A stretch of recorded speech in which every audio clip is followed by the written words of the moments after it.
Hey guys, for those of you that don't know me, I have been a challenger player since Set 3. In this video, I'll be giving you guys a guide on how to climb after the B patch. So it is still a fast 9 meta, but there were a few notable nerfs post B patch. The key ones was the Lucky Doubloon nerf and the 6 Yordle nerf. This gives less pirate coins now, and this only gives 1 reroll instead of 2, so this does change the playstyle of these two S tier comps, which I will get into later. However, it is still overall a fast 9 meta, and these are the 5 win cons in the current patch. If you're able to get to 10 Void, you usually win the game. If you get an early Ornn, you usually win the game, you play into Kindred Senna. If you get the Darkened Bow, this allows comps like Yunara and Kindred to contest the level 9 any board, so this is also a win out comp. Bilgewater is the same, and Yordle into fast 9 is still the same. So you should, by default, always be looking to angle into one of these 5 comps. If you don't get one of these comps, be completely okay with playing for top 4. It's listed down here, but I won't get too much into these. The openers you want to look for is updated. So the Draven opener is really strong right now. Basically, if you get handed an early Draven, usually you could just streak off the Draven. If you get a 2-star Draven, he actually farms you so much gold, and his traits are really good for early and mid game, Noxus and Quick Striker. Generally, for this, you usually want to play into 5 Noxus mid game and play fast 9 and transition into some Yunara Kindred board. Additionally, Void is also good if you know you're getting like a prismatic econ augment. You just stick to Void early and save a ton of HP, and your goal is to get to level 10. Jhin Ionia is the same if it's the EXP or the gold one. This is a really strong early game opener. Yordles, same thing. And then for the Bilgewater opener, if you get an Alawi 2 and TF, you just play into Bilgewater. I would say for Bilgewater, it is slightly more conditional now. You really do need the Alawi 2, because if you don't, and let's say like you have Alawi 1 and TF 1, yeah, sure, you're going to get 3 Bilgewater, but you're going to lose every single fight anyway. And this comp is going to be reliant a lot more on saving HP early, which I will get into later. So getting into the tier list, these 3 comps are still in S tier. I've added 2 new comps into it. It's going to be Diana and Merkle Void. So Void is pretty obvious. It is actually a higher cap than these 3 comps, because if you get to 10 and get Baron 2, you just instantly win the game. You will probably only lose to like a 3-star 4 cost. But I put Diana in here as well, even though she got nerfed. And the reason why is because although she has lower cap than these 4 comps, I think she's good because you could be dealt like a terrible start and you could still hard force Diana. You just need to hit Leona 2 at level 7 and play into this and convert your 8th into a 4th. I'll get into this more later, but in the A tier, these are comps you could play if you're playing for top 4.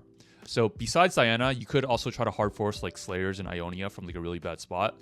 But I would say like these 2 are an A tier because it has a lower cap than Diana. Diana has the potential to hit Azir and unlock Xerath, which basically gives it a chance to outcap these boards, which is why I put Diana in the S tier here. I would typically try to avoid all the comps in the B tier. And without further ado, I'll get straight into the comps. The strongest comp in the current patch is going to be 9 Void with Baron. This comp is even stronger than the Annie Salas boards. The only thing is this comp you could really only play from certain positions, because this comp is all about saving HP in the early and mid game and playing around really cheap units to be able to get to level 10 at stage 5 too. Basically, the 2 conditions you need to play into this comp are, number 1, you need to have 2 Void in early, because you must have the Rift unlocked by level 8 at stage 4 too.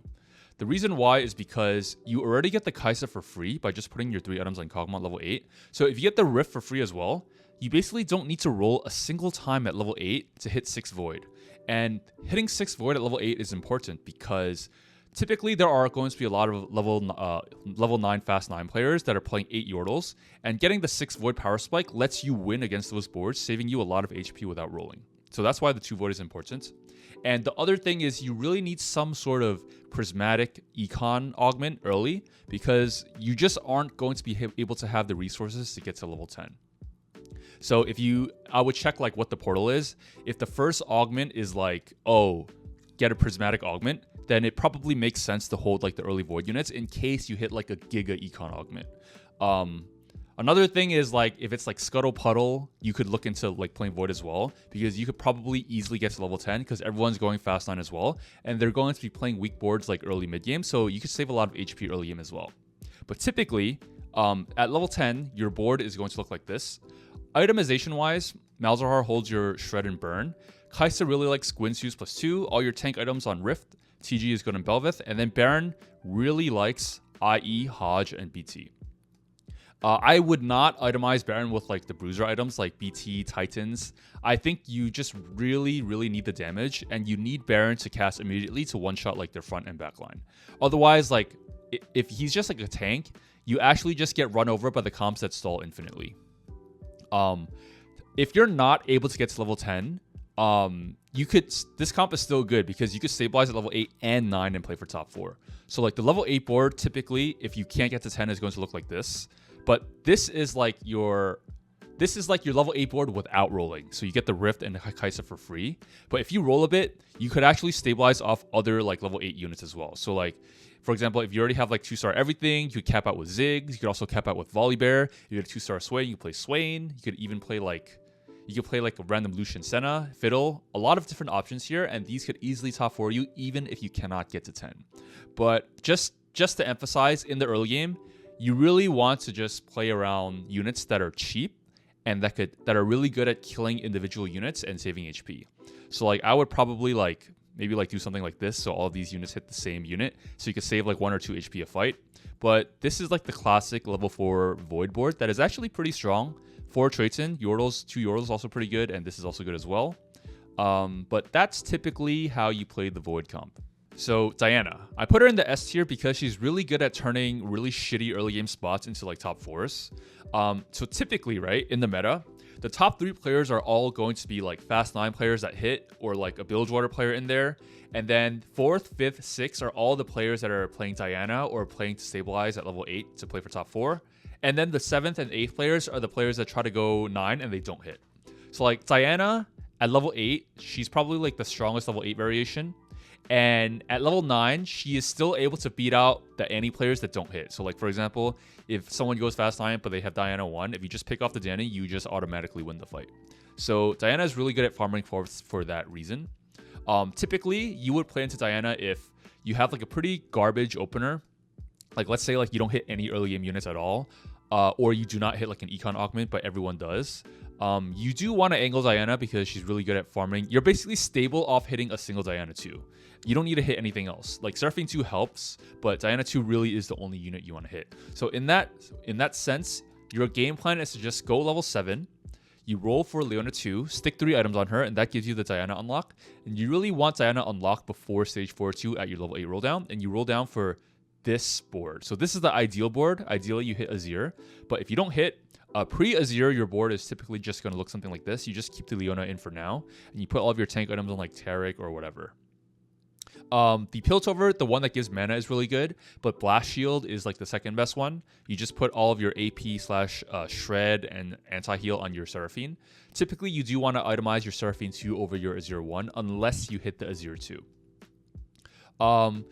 Additionally, itemization-wise, it's just Guinsoo's, BT, and Titans. Another reason why this comp is good is because it plays around Guinsoo's. So, like, let's say, for example, you're just playing around an early game Guinsoo's on, like a Jhin or something. Your options are still open. Like, you don't have to play into Diana. You could still keep, like, the option for, like, Ionia, Yunara open. And, like, let's say, like, oh, you didn't, like, natural, like, a single Leona at level 7. Maybe it's not the best idea to play into Diana. I've had some games where, like, I just did not hit, like, a 2-star Leona, and I just went, like, straight 8th. But, like, in those cases, I probably would have won 8th anyway because everyone else was fast 9 anyway. So it's, like, not that bad. But, like, I would say that if you don't have a single copy of, like, Leona, maybe you could angle towards, like, Ionia Freljord instead. That's also a pretty safe top 4 comp that plays around the Guinsoo's. If you do hit the Azir, you do have a chance to win out if you're able to like win, lose, and unlock the Xerath. Xerath is like the giga late game like scaling unit. But typically like this is like the comp. Once you unlock Renekton, he does really well with like a Thief's Gloves. You just stick all your tank items on your Swain or something, or your Taric, and it's GG's. Fast 9 into Yordles is still one of the most strong comps in the current patch. The variation you really want to play towards is going to be this variation with 3 Ionia. The reason why is because this variation is a super smooth transition from the 8 Yordle board. You already have the 2-star Kabuko and you already have the 2-star Kennen, and the trait web just works super nicely into the current board. So by default, just angle towards this board if you're able to get to level 9. The playstyle for Yordles has changed though. So 6 Yordles there's less emphasis on playing 6 Yordles in the mid game because it only gives 1 reroll instead of 2 now. So the playstyle for the early and mid game has changed. So basically, the 4 Yordle opener is a lot more conditional now, in my opinion. I think that you don't necessarily have to get 4 Yordles in by stage 2-1 because for this comp, the primary focus is to save HP. If you're able to get to level 9 with like 40 gold and 10 free rerolls at 15 HP, your average placement from that spot is probably like a third if you play it properly. If you have 3 lives at level 9, you're probably like guaranteed like first or second. So in the early game, in my opinion, it is actually more important for you to play a strong board instead of playing 4 Yordles. So for example, right, let's say I have all of these 1-star units at level 4. I probably would not play the 4 Yordles. If I had like a Nico and like a Kog'Maw 2, I would probably rather play this board instead, because if I win stage 2-1 or 2-3, it saves me like 10 to 15 HP and it guarantees me another life at level 9. And the win con for this comp is being 15 HP at level 9 with 40 gold. So that's why like I rather do this. I think that you should only commit into the Yordle opener if you have like the 3 Yordle start. Then you can unlock the Poppy at level 4. But I would probably only play if you have like a 2-star Rumble or a 2-star Lulu. Otherwise, like you're just gonna take too much damage early game and you're not even gonna be able to get to level 9. I think one other thing that you really need like for the Yordle opener is like some type of econ augment. Because the problem with Yordles is even if you have like 4 Yordles early game, like you don't have enough money to 2-star your board. You're going to be sitting there with 0 gold every single turn, not making interest. And a lot of the times you can't even get to level 8 at stage 4-1 if you just 2-star your whole board, because if you don't have an econ opener. So that's like another condition. So the 2 conditions for this are 1, econ augment at 2-1, and then 2, you have like 3 Yordles in, unlock the Poppy, and a 2-star copy of like a Yordle. So this comp is like a lot more conditional now, but if you do hit it, it is still like very, very good. And like I said before, at like level 6, I used to like emphasize like getting 6 Yordle in at level 6. It's not that high of a priority anymore because it only gives 1 free reroll. And if you're able to play a stronger board at level 6, that will enable you to win the fight in exchange for 1 reroll. That's a lot more worth because you're basically trading like 2 gold to save 10 HP. And remember, the win con is saving HP, 15 HP at level 9 with 50 gold. So that's like the playstyle change for this comp. Don't focus too much on the Yordle vertical. Just focus on playing the strong board early and try to get the money from the econ augments. One thing, they did buff Teemo. So I think like the Gigabyss board is like at level 7 is going to be this. You get the 6 Yordle buff, you get the free reroll, and you like Teemo just one-shots their backline if like it angles towards them. So best in slot Teemo is going to be like Void Staff, JG plus like a mana item. At level 8, you should always look into itemizing the Fizz. I did not touch on this before, but Fizz is like the best item holder for Set. So Set typically really likes like JG, like Titans and whatever. If Fizz is able to get to the backline and get like a few hits in on their like backline carry, and Teemo like shoots an arrow, like a poison dart at them, it usually one-shots their backline. It wins you the fight by default and saves you like 10 HP as usual. So like that's like another tip I would recommend. But typically this is the comp at level 9 you want to play. Pretty straightforward. Yeah, GG's. Bilgewater. So this is still an S tier comp, but because they nerfed Lucky Doubloon, the playstyle for this comp has actually changed pretty dramatically. The win con for this comp is still infinite items, but the place where you get your currency is no longer from Lucky Doubloon, but from rather playing 7 Bilgewater itself on stage 4. So that's why like in the early game, it's actually like a lot more conditional for this comp now. That's like why I got nerfed. You want to be playing with the idea that at stage 4, you're going to be taking a few losses because you need to have 7 Bilgewater in to get enough currency to outscale everybody. So in the early game, I would probably like only play Bilgewater if I have like 2 copies of Alawi and like a TF1. The reason why is because if you have 2 copies of Alawi, you could likely finish off the Alawi 2 from just the Pirate Shop, and you could actually like win your fights early game by playing around the Graves. You generally want to itemize the Graves early and not the GP because 1, it's way easier to hit Graves 2, And 2, like the items are a lot more transferable over to MF, who is going to be your late game carry. And eventually, when you get like your powered items on your MF, you can move these items over to like Senna and Kindred. In your early game, the stuff you want to be looking out for in your shop now is mainly like the units themselves. You don't have to worry about like 5 Bilgewater. Like previously, you only cared about 5 Bilgewater because you really wanted to rush Lucky Doubloon. But because it's not as good anymore, it's actually much more important for you to just get a strong board early to prep for stage 4 to play 7 Bilgewater. Because the place where you derive all your pirate coins are just moved. It's no longer from Lucky Doubloon, but from playing the trait itself. So play a strong board early. Eventually, you unlock the Fizz for free. At level 8, you roll a little bit for MF, so that gives you 7 Bilgewater. And you start toggling the shop to roll for like Giga items from the shop. At stage 4, you're expected to lose like some fights. You kill off a few units. This is required because like you get like maybe like 300, 400 coins off of stage 4. Buy 2 to 3 pirate items, unlock the TK, and then that's when you need to get off 7 Bilgewater and play like a real board. And you win off like Kindred 2, Lucian 2, Shiv, Volibear, and TK. Sometimes like you low roll your early game, in which case you might have to roll down to 0 at level 8 and play for top 4. In that case, like this is a perfectly fine board to play. Later on, you just get off the Alawi and play into TK.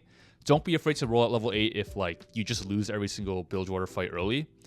Because this comp, like although it's still really good, it's not as good as the previous patch, but it could still win a lot of games if you really do get like the strong board early, like I said. The final board I'll be covering is going to be the late game AD board. So typically you want to play into this board if you have like a super high roll AD opener, but you need to cap out with like late game AD units. And basically the cap for this board is just going to be Ornn, Volibear, Frontline. Gives you infinite items, Volibear holds all your bruiser items, and Kindred, Lucian are the premier AD backline units. You could typically only get to this comp if you're playing like the Ionia opener that gives you gold or EXP. That's one option. Let's say you hit like a very free like Yunara 2 at level 8 without rolling. That's like another way you get here. Another way you get here is like if you get like an early Draven 2 and you just farm infinite money. This is like another way you get to this comp. But like typically like the other variation for this is like, let's say like you're playing around like 7 Ionia mid game, right? It's pretty common to actually keep the Yunara 2. It's just because it's like a more natural transition, and you just play around like the Set, Yunara, and the Wukong in the late game instead, and you look for these units. This is also like a pretty high cap board. One thing to note about this comp is like, if you get like the augment that gives you like a Darken item, it's actually like BIS for like these comps. It allows Yunara to compete with any boards. The delta difference from having that single item is negative 0.71 on Yunara and Kindred. So it actually makes this comp like stupidly OP.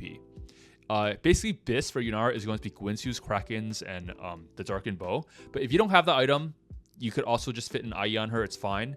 Anytime you get like that specific item, I would almost always try to angle this comp or like the Kindred comp because you're just super stable level 8 and you're guaranteed to be able to go 9 and try to cap out with like Ornn, Volibear, Braum. Alternatively, like the low cap version is just like this, as I stated in my previous guide. Super good comp if you just super low roll your early game and you can't play Diana. This comp is good at level 8 because it doesn't require any 5 cost units at all. You're super guaranteed to hit like the Yunara, Lissandra, Taric, and you're just playing for 4th, 5th, and 6th. You win out against like the Annie boards that don't hit, and you win out against like the level 8 boards that don't hit either. So very safe top 4 comp if you don't have anything else to play.